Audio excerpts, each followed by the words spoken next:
No, I'm not a writer. Okay.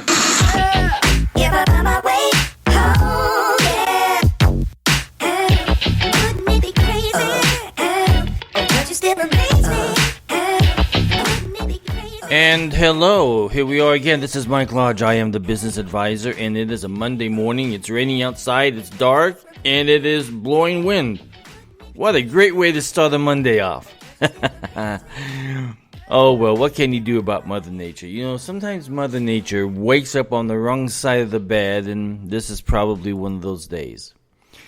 Listen, I was just reading this morning on Twitter that the CEO of BlackRock, which is one of the nation's largest investment firms, and it holds a lot of state pension funds and all sorts of different things, came out today and he said he's going to stop using the words ESG.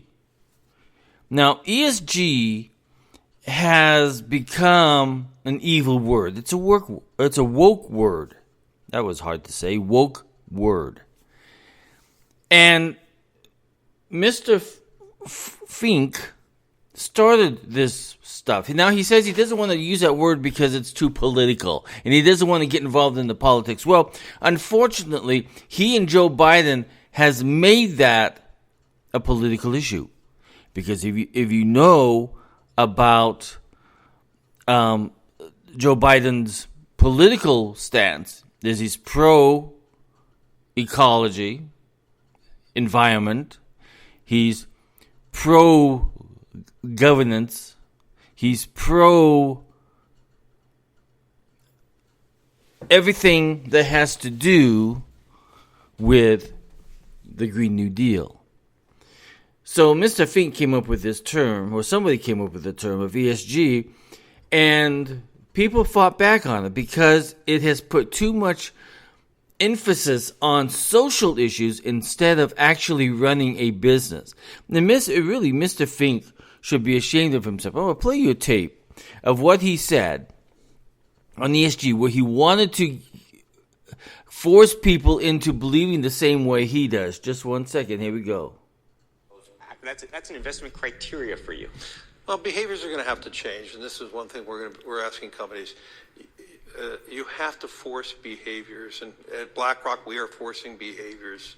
54% of the incoming class are women. We added 4 more points in terms of diverse employment this year, and what we're doing internally is if you don't.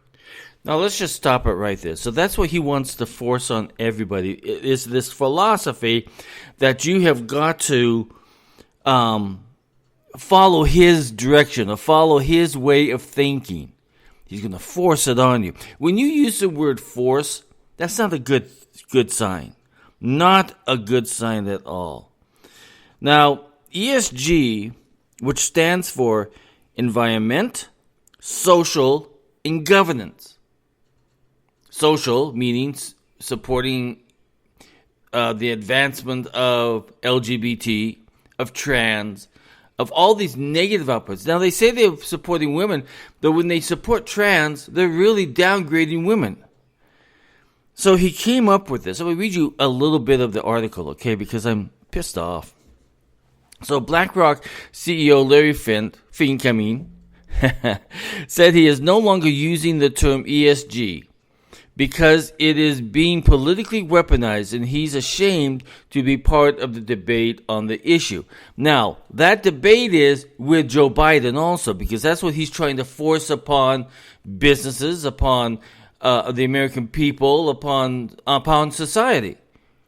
He's trying to push this political agenda of ESG. It is a political agenda. So why it matters, how the world's largest asset manager frames its investment approach is a leading indicator for the market. BlackRock manages $9.2 trillion.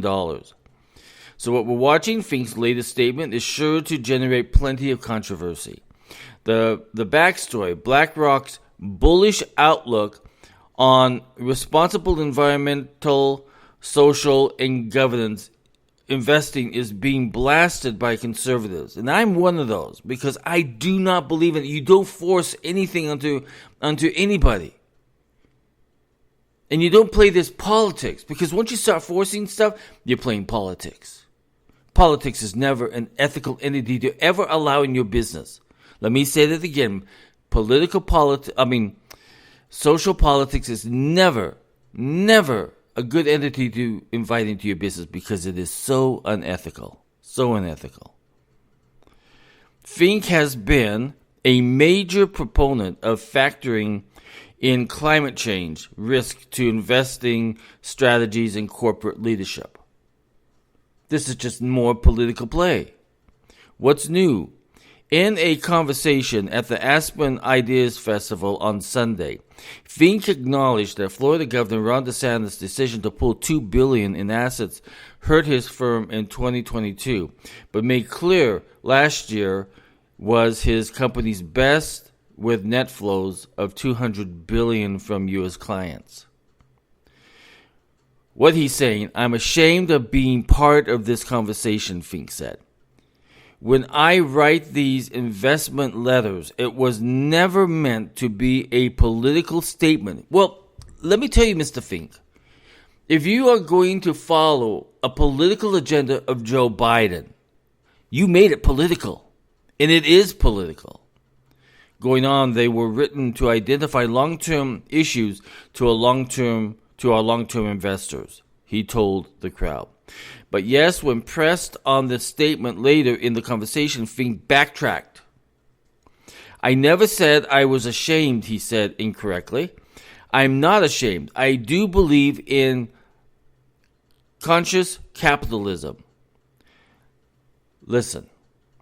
Once you start mixing social, economic issues into a business, you have become a socialist business. You're no longer a capitalist business. Listen, this approach that these guys are trying to use was tried a long time ago by Stalin. And look what happened to him. It failed so miserably that it finally collapsed.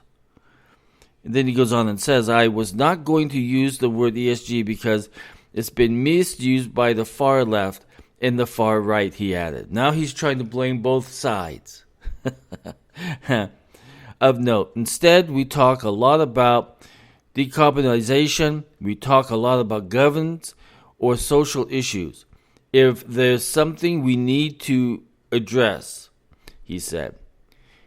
Details. In the wide-ranging conversation, Fink reflected on other pressing economic issues. Yeah, now he's going to go back to what business really should be. And there are a lot of pressing economic issues out there, especially in a lot of these companies out there who are just on the brink of failure. We have banks that are just on the brink of failure. In fact, by the way, banks this week start their stress tests that is done by the Federal Reserve.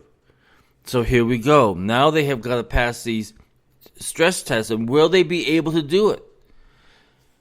That's a big concern. So Mr. Fink has decided that maybe he made it just too political.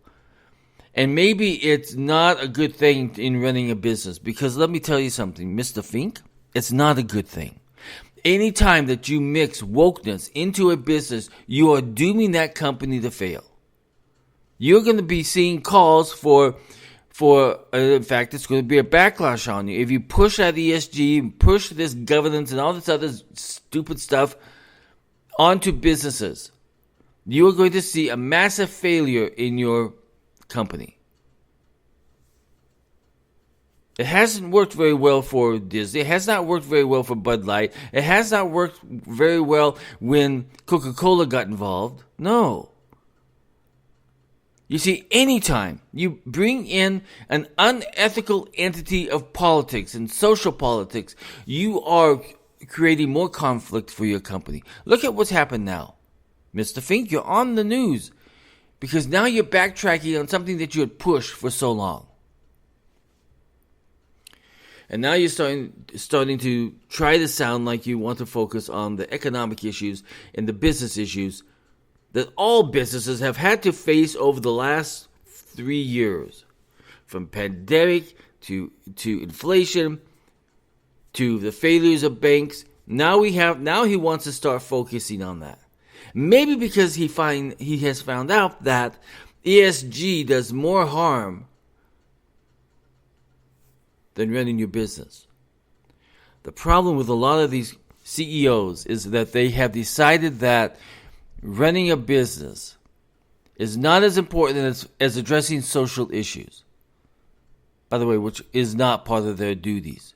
Their duties is to run a company, manufacture something or service something, and to pay off their dividends to their investors.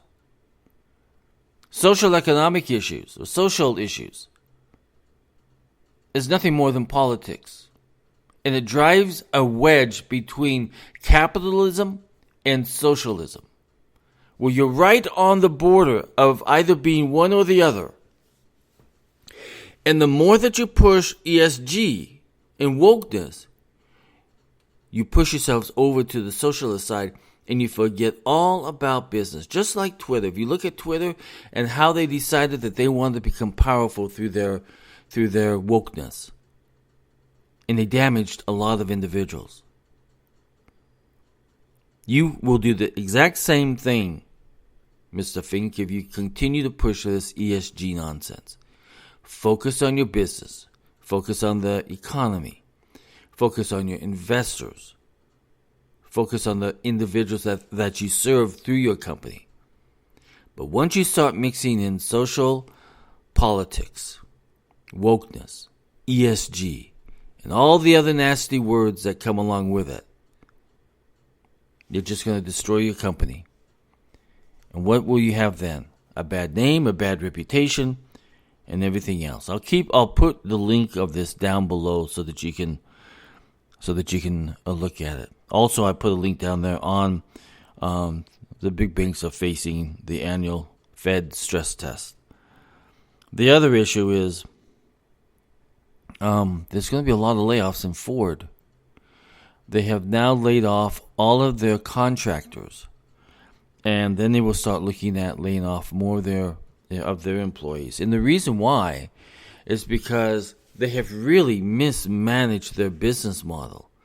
If you look at the price of a Ford, it is tremendously out of control. You look at, I saw an F10 that was at $110,000 for a pickup truck. Are you kidding me? Get your business back under control.